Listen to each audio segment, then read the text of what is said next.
समझ नहीं आई कि ये कलमा पढ़ने वाली क्या बात हुई थी। ये पानी पानी का ठेले वाला जो था ना, जी जी।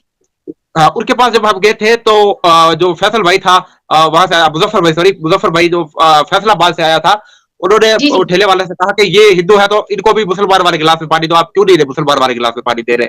तो उन्होंने कहा भाई अच्छा अगर ये मुसलमान वाले गिलास में पानी पीना है तो इसे बोलो पहले कलमा पड़े और पहले ये मुसलमान बने, फिर जो है हम इसे गिलास में पानी देंगे। अच्छा, कभी किसी ने ये नहीं कहा कि तुम हिंदू हो तो भाई बर्तन हम तुम्हें नहीं देंगे, या फिर होटल में अलग से बर्तन रखे गए हो, ऐसा शहरों में, या फिर मतलब बड़े शहरों में आप कह रहे हो कैसे नहीं होता है शादी कराने। ज्यादातर जो सिंध में, मैं आपको एक बात बताता चलूं, जो सिंध में जल्दी शादी कराने की जो वजह होती है वो ये होती है कि हमारे जो हिंदू हिंदू है ना भाई, उनके जहर में एक डर है, एक खौफ है कहीं ना कहीं पे, ठीक है। अब डर और खौफ पता है किस बात का है कि ज्यादातर जो ये वाकया होता है, जो ये अपने हादसा होते रहते हैं कि छोटी छोटी बच्चियों को जो है कन्वर्जन, फोर्स कन्वर्जन जिसे कहा जाता है, तो हमारी कौम में सबसे बड़ी यही वजह है कि हमारे जो लोग हैं वो अनपढ़ है, पढ़ाई की तरफ उनका ज्यादा रुझान नहीं है। और अब पढ़ाई की तरफ क्यों नहीं रुझान है, ये इसका भी एक रीजन है।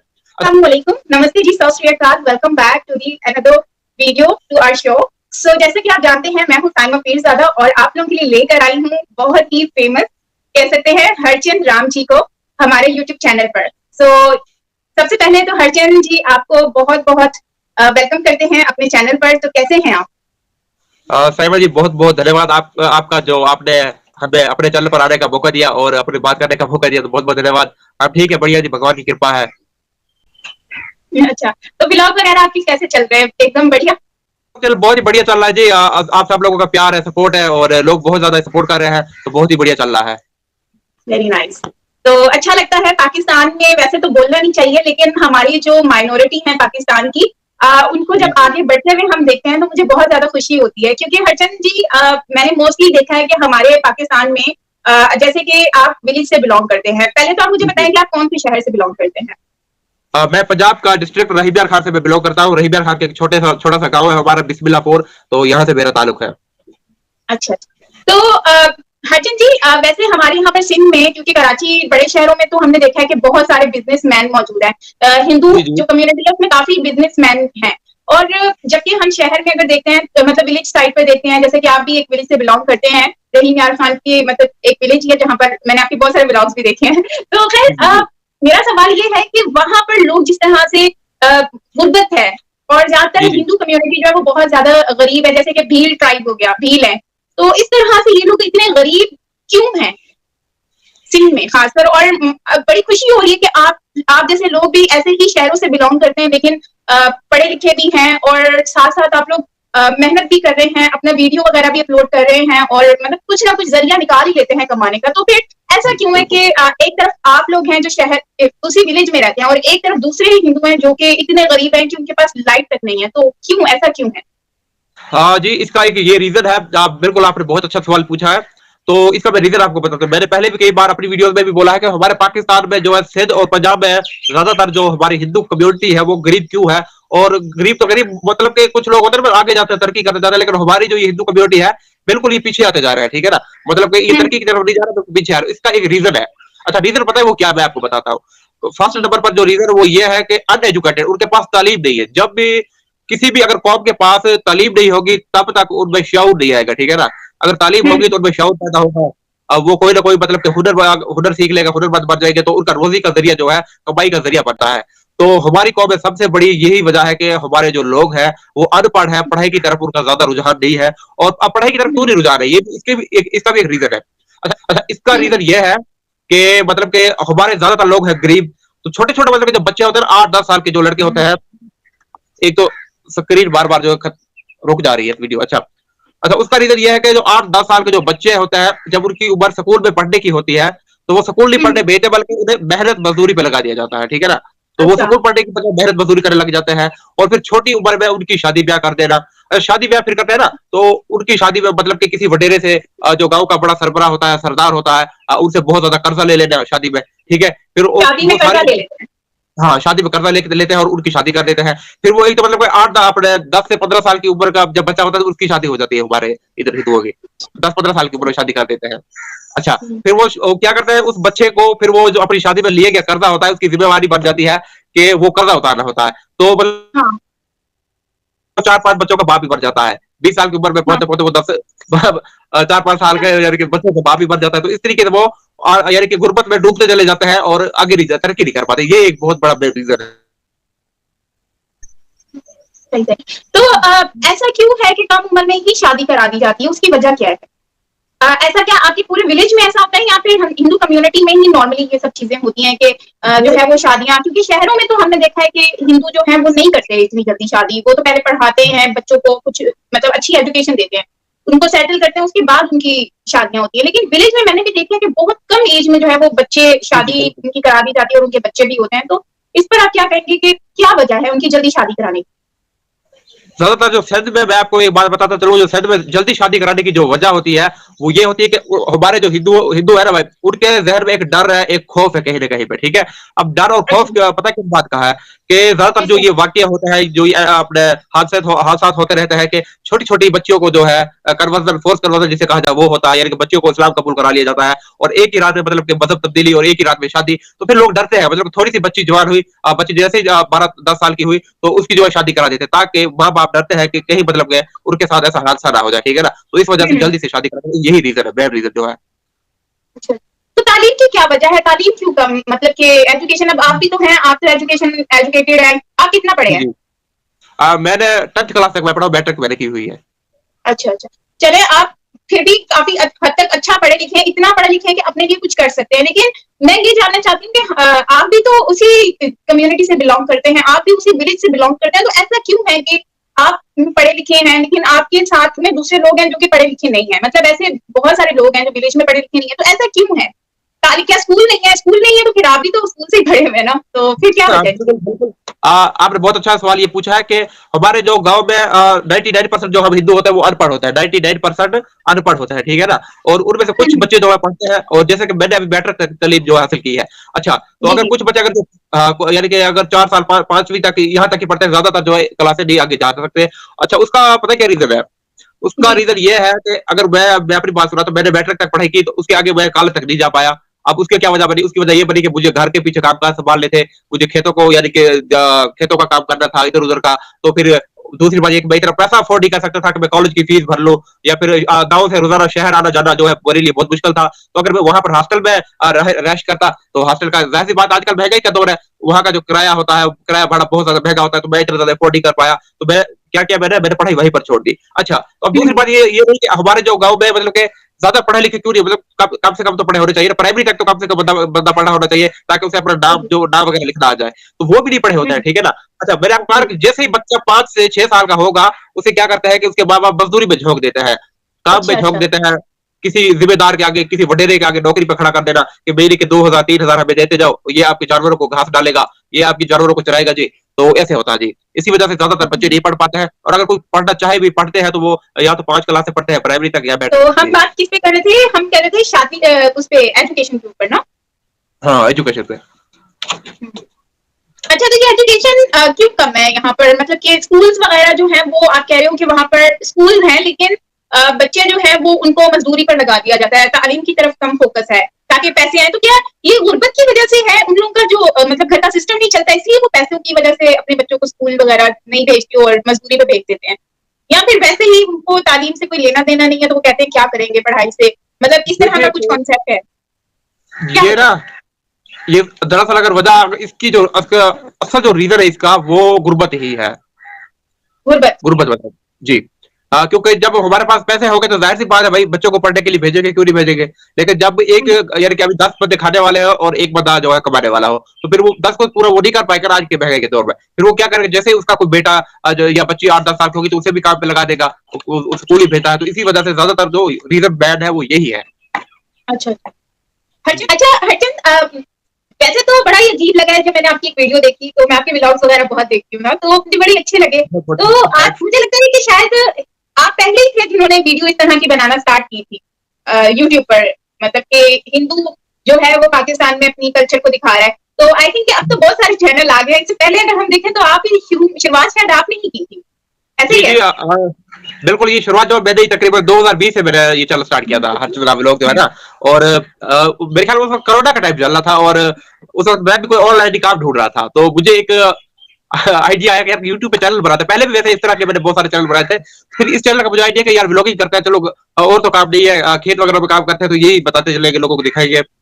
लेकिन ना फिर मैंने काफी ज्यादा इस पे फोकस किया, मतलब कि व्लॉग वगैरह में बनाता रहा, लेकिन मेरे वो जो डेली रूटीन के व्लॉग थे वो नहीं चल पाए। तकरीबन मैंने साल डेढ़ जो इस पे कोशिश की। फिर मुझे एक आइडिया आया कि क्यों ना मैं एक अलग तरह का व्लॉग बनाऊं, हिंदू लाइफ जो है वो दिखाऊं।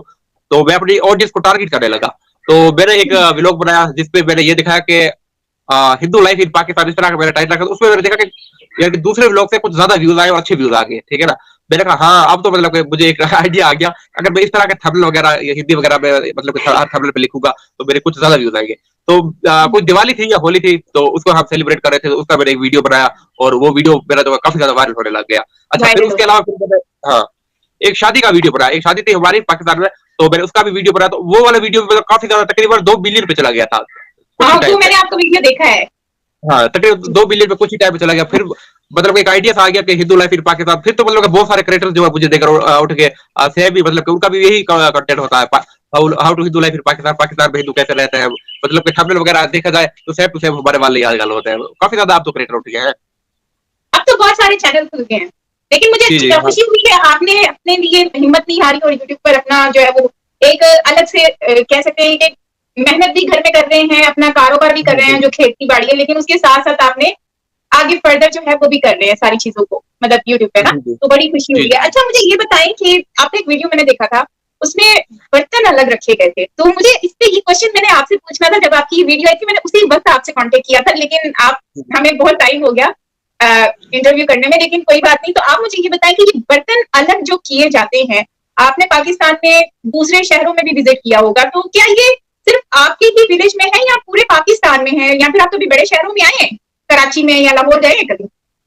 हाँ, ये मतलब कि सिर्फ हमारे शहर में होता है, दूसरे बड़े शहरों में नहीं है। मैंने कराची का विजिट भी किया था, लाहौर, रावलपिंडी, इस्लामाबाद, ये सारे शहर मैंने विजिट किए थे, लेकिन वहां पर जो है कोई मतलब ऐसा नहीं, दिक्कत नहीं है। हालांकि एक दो यहाँ पर जो हमें आदत पड़ी होती है ना कि हम किसी भी होटल वगैरह पे खाना खाने जाते हैं तो हम बता देते हैं कि हम हिंदू है। तो हम कराची जब गए थे तो वो पठान का, यानी कि ज्यादातर जो पठान के ही होते हैं रेस्टोरेंट, तो हमने उन्हें बताया कि हम हिंदू है। तो चाय उन्होंने कहा, क्या चाय का हुआ भाई? होटल। हाँ, चाय का होटल ज्यादातर यही लोग चलाते हैं, खान जो होते हैं। हमने हाँ, बताया कि पठान हम चला। हिंदू हैं। हाँ, तो उन्होंने कहा भाई कोई बात नहीं है, हिंदू हो तो क्या हुआ, आप यहाँ पर बैठो और खाओ पियो और चले जाओ, पैसे दो। तो मतलब कि कोई ऐसी दिक्कत नहीं होती। रावलपिंडी, इस्लामाबाद, लाहौर, कराची, तो ये ज्यादातर जो है ना एक विलेज एरिया जिसे हम बोल सकते हैं, देहात का, इसी में ऐसा होता है। बाकी बड़े शहरों में ऐसी नहीं होती कोई भी बात। अच्छा, कभी किसी ने ये नहीं कहा कि तुम हिंदू हो तो भाई बर्तन हम तुम्हें नहीं देंगे, या फिर होटल में अलग से बर्तन रखे गए हो, ऐसा शहरों में, या फिर मतलब बड़े शहरों में आप कह रहे हो कैसे नहीं होता है? जी, तो बड़े शहरों में जहाँ तक हमारे साथ ऐसा नहीं हुआ, लेकिन हमारी जो सिटी है रहीम यार खान, ये भी एक बहुत बड़ा शहर ही है मतलब कि पाकिस्तान का। तो यहाँ पर जो है ऐसा होता है, अगर किसी पानी के ठेले पे जाए पानी पीने, या किसी मतलब के गन्ने के जूस वाली रेडी पे चले जाए जूस पीने के लिए, तो वो पता नहीं किस शक्ल से पहचान लेते हैं ये क्या होता है कि वो हमारे गिलास अलग पड़े होते हैं। जैसे मैंने एक वीडियो में भी दिखाया था, वो कहते हैं जी वो उठा ले अपना गिलास। और जी जी। रहीम यार खान में होटल पे तो काम चल जाता है, नहीं बताते हैं तो। और अगर किसी को पता लग जाता है ना कि ये हिंदू है, तो फिर जो है मतलब कि वो तो एक अलग सीन बन जाता है। तो हरचंद, आपने एक ऐसा क्यों होता है कि आप लोग बताते हैं, तो आप, हम जैसे जाते हैं कहीं पर भी तो हम तो ये नहीं बोलते कि हम मुस्लिम हैं, तो आप क्यों बोलते हैं वहां पर कि हम हिंदू हैं? तो फिर इस तरह से तो ये हो जाता है ना कि आप अपना बता के अपने आप को खुद छोटा नहीं कर देते, कि आपको तो बताने की जरूरत ही नहीं है। आप जाते हैं, जी, पैसे देते हैं, पैसे देके अगर आप उनसे चीज खरीद रहे हैं तो उनका तो काम पैसों से होता है, तो क्यों ऐसा आप लोग क्यों बताते हैं उनको? हाँ, तो हमें आप तो बताना पैसे दे पड़ता है रहे ना हो, आप फ्री में नहीं ले रहे उनसे। कि बिल्कुल आपने सही कहा, क्योंकि हमें ये बताना पड़ता है कि हम हिंदू, अगर हम ना बताएं, हमने उनके मतलब कि काफी बार ऐसा होता है कि सोते यार कौन जाएगा और गिलास धो के रखेगा, ऐसे जाते पानी पी लेते हैं, हमारे फेस पे थोड़े ना लिखा है कि हम हिंदू हैं। या हाँ, फिर नहीं, हमारे मैं इधर कुछ आपको उसमें कोई फर्क तो नजर नहीं आ रहा, मुझे तो लग ही हाँ, नहीं रहा कि आप हिंदू हैं या मुस्लिम हैं या हाँ, क्रिश्चियन बिल्कुल। हैं। तो काफी बार सोते हैं, मतलब यार उन्हें ना ही बताया, ऐसे पी के आ जाएंगे, कौन अब गिलास देगा। लेकिन एक दो बार ऐसा सीन हुआ कि पकड़े जाते हैं, उन्हें शक हो जाता है अच्छा। कि ये हिंदू है। हाँ, मतलब हमारे साथ सीन हुआ था ये, अब 3-4 लड़के थे, तो मतलब कहीं पे जा रहे थे। तो अब ये सीन ये बन गया दरअसल कि हमने सोचा कि यार ऐसा करते हैं, वहां से जाकर पानी पीते हैं और बोलना नहीं कि हम हिंदू है, हम आपस में बात भी नहीं करेंगे, हम ना उर्दू में बात करेंगे। उन्होंने कहा चलो जी ठीक है। हमने पानी पिया और दुकानदार को जो है शक पड़ गया कि ये तो हिंदू है। उन्होंने कहा भी अपना आईडी कार्ड दिखाओ। तो वहां पर हम फंस के फिर आईडी कार्ड दिखाया, तो जाहिर सी बात है वहां पर राम लिखा हुआ था, हरचंद राम।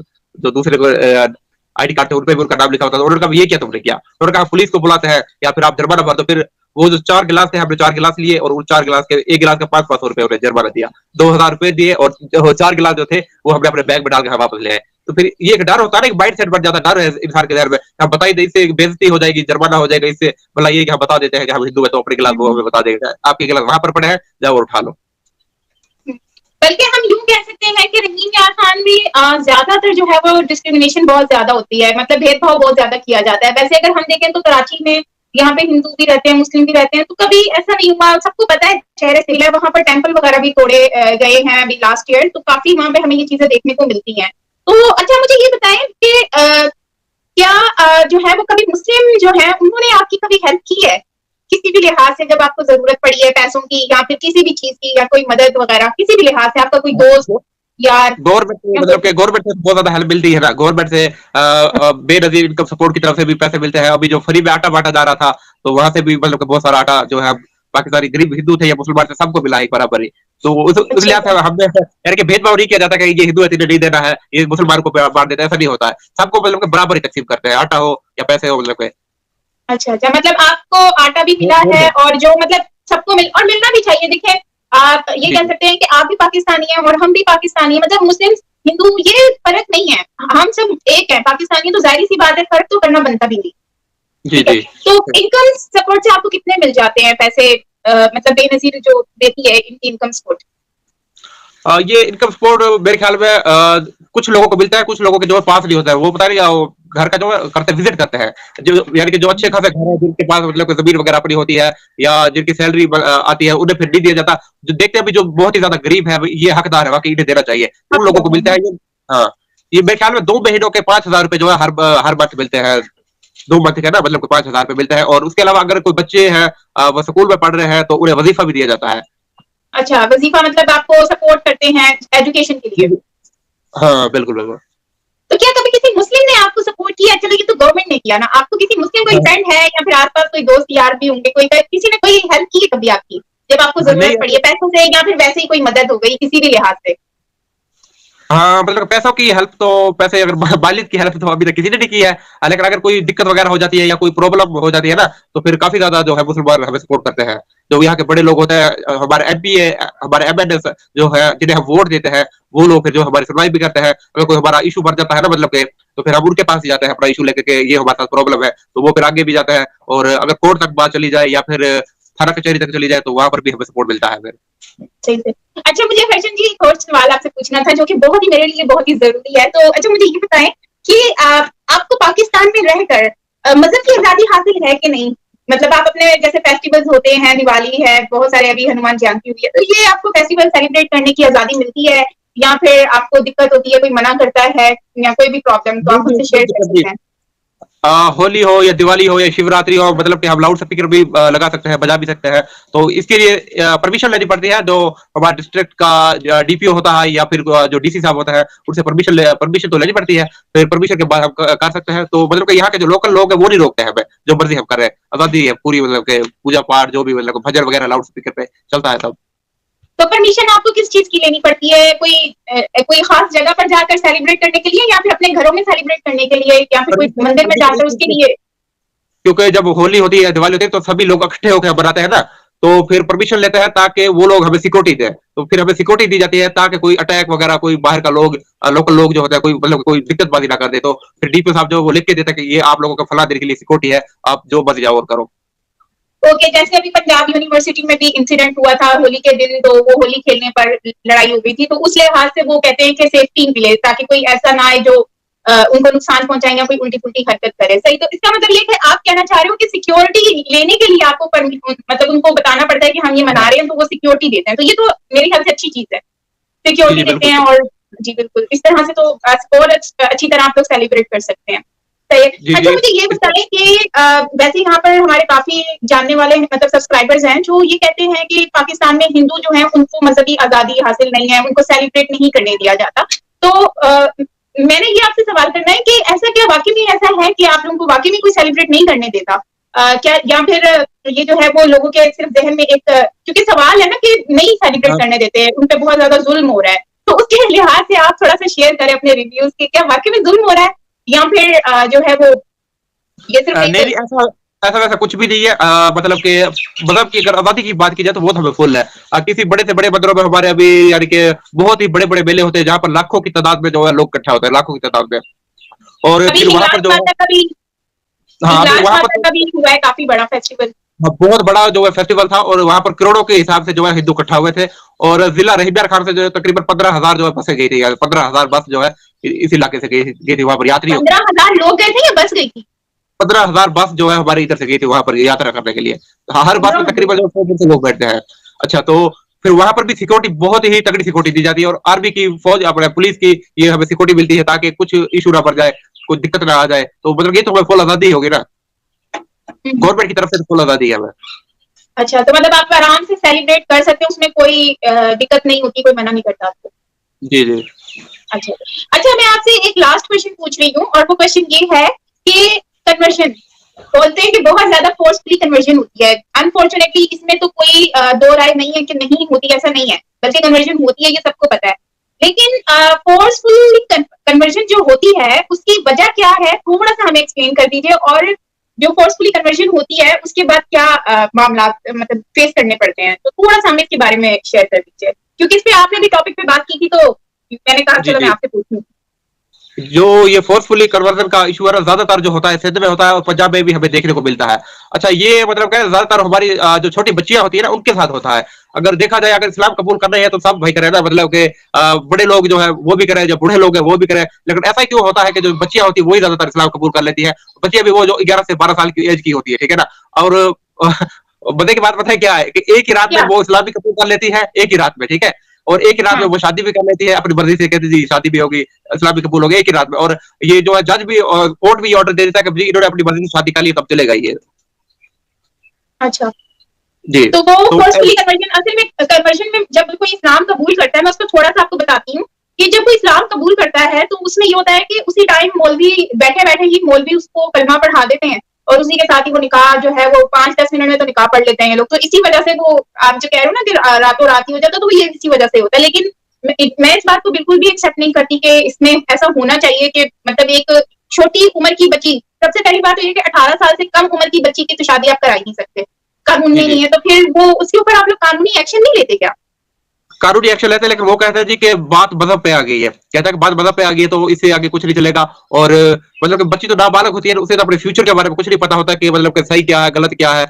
जैसा कि अभी आपने कहा है कि जो 18 साल की होती है वही शादी कर सकती है, लेकिन जो है 11 से 12 साल की जो बच्ची होती है वो मतलब कि शादी कर लेती है। और कोर्ट में भी ये लिख कर दे दिया जाता है अदालत में कि हाँ जी इसने अपनी मर्जी से शादी की है तो अभी चलेगा, ठीक है ना। तो मतलब कि मुझे तो कानून का कुछ समझ। अच्छा, मुझे आप एक चीज बताएं कि मतलब ये मेरा आपसे एक क्वेश्चन था जो कि लास्ट है, और वो क्वेश्चन जी ये जी है कि आपने एक वीडियो बनाई थी, ये पानी के जी बाद वाला जो सीन हुआ था, उसके बाद आपने एक वीडियो बनाई थी जिसमें आपने कहा था कि जो है वो कोई नेगेटिव ना सोचे, और मतलब कि आपने ये कहा कि आपके लिए परेशानी हो जाएगी। तो क्या किसी ने आपको टॉर्चर किया था या फिर आपने क्या कोई किसी ने आपको कुछ बोला था? तो इसके बारे में थोड़ा बताएं।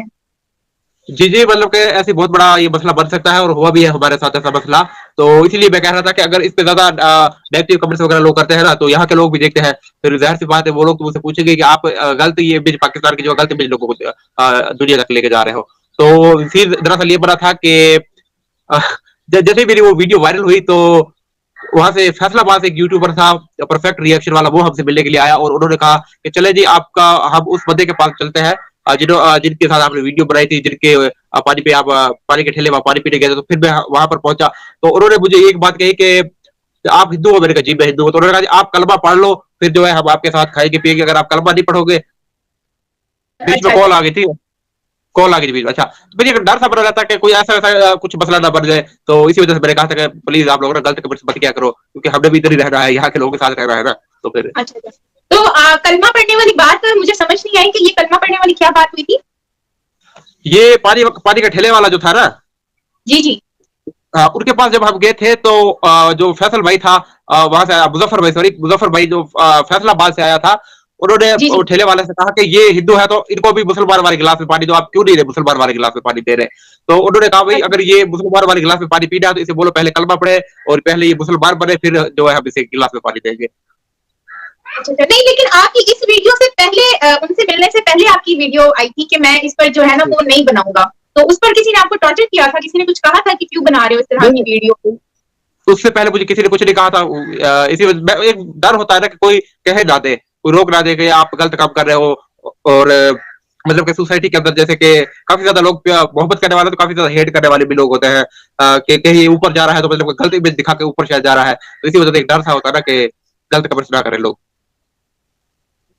अच्छा, आप ये कह रहे हैं कि आपने खुद से बनाई थी, क्योंकि बहुत सारे लोगों ने तो कमेंट किया था और बोल रहे थे कि आपको आजादी नहीं और आपको जो है ना, आप लोगों से डरे हैं, इस वजह से किसी ने आपको धमकी दी है, जिसकी वजह से आप जो इस तरह से मतलब इस तरह से बोल रहे हैं कि मैंने नहीं बनाना, या कोई बुरा भला ना बोले। डर या कोई दबाव वगैरह नहीं था मुझ पर कि किसी ने मुझे डराया धमकाया कि आप इस तरह की वीडियो बनाओ, वो लोग ऐसे ना करें, कुछ भी नहीं था। ये मैंने खुद से ही बोला था, खुद ही। अच्छा हरचंद जी, बहुत अच्छा लगा आपसे बात करके, आपसे डिस्कशन करके, काफी चीजों के बारे में आपने अपना कीमती टाइम दिया और हमसे इतना कुछ शेयर किया।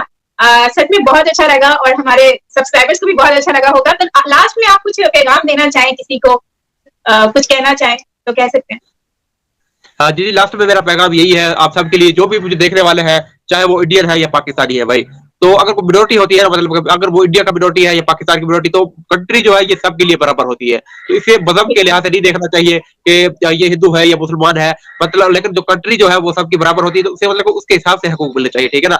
चाहे वो गलत हो रहा है तो वो, चाहे वो इंडिया में क्यों ना हो रहा है या पाकिस्तान में क्यों हो रहा है, तो गलत है वो गलत है, ठीक है ना। तो यही मेरा आखिरी पैगाम है कि सब मिलजुल के रहो, प्यार से रहो, अमन से रहो। हम सब इंसान जो है बराबर ही, ऊपर वाले ने हम सबको एक जैसे बनाया है, तो फिर हम लोग आपस में क्यों ये लड़ाई झगड़े, ये नफरतें, ये जात पात के मसले, ये क्यों इंसान पैदा कर रहा है। जी जी, बिल्कुल बिल्कुल, आपने बहुत अच्छी बात कही है, सब बराबर हैं और मिलजुल कर रहना चाहिए। तो हरचंद जी, जब मैं रहीम यार खान आऊंगी तो आपने लाजमी मुझे घुमाना है और विजिट कराना है अपने गाँव का और अपने घर का, और मजे मजे के खाने बनाकर मुझे खिलाने हैं आप लोगों ने। मोस्ट वेलकम मेरे गाड़ी, मोस्ट वेलकम। आप जब भी आओ मुझे बता देना, मैं आपको रेलवे स्टेशन से आके पिक कर लूंगा और पूरा गांव को विजिट करवाऊंगा। और 2-3 दिन तो आपको यहाँ पर रखेंगे ना, मतलब कि घुमाएंगे फिराएंगे और आपको बहुत अच्छा लगेगा। जो भी बाहर से आता है हमारे गाँव में, वो गर्मी तो होती है थोड़ी बहुत ही गर्मी, यानी कि वो तो फिर जब गर्मी ना हो तो गाँव वाली तो फील ही नहीं आएगी ना।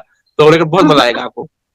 जी लेकिन जी, कराची वालों के लिए ना ये गर्मी बड़ी खतरनाक होती है, तो हमसे बर्दाश्त नहीं होती है ना, ज्यादा सर्दी बर्दाश्त होती है ना ज्यादा गर्मी बर्दाश्त होती है। बस वो तो पाकिस्तान में 4 मौसम है, वो तो एंजॉय करना चाहिए, 4 ही मौसम में यानी कि एंजॉय करना चाहिए। चले हरचंद जी, थैंक यू सो मच, आपका बहुत बहुत शुक्रिया, आपने अपना कीमती टाइम दिया और इतनी जबरदस्त गुफ्तगू की हमसे। तो बहुत अच्छा लगा आपसे मिलकर, आपसे बात करके। तो उम्मीद करते हैं कि नेक्स्ट टाइम भी आप आएंगे और अपनी शेयर कर सकेंगे अपनी रिव्यू। बहुत बहुत धन्यवाद, शुक्रिया। Thank you so much.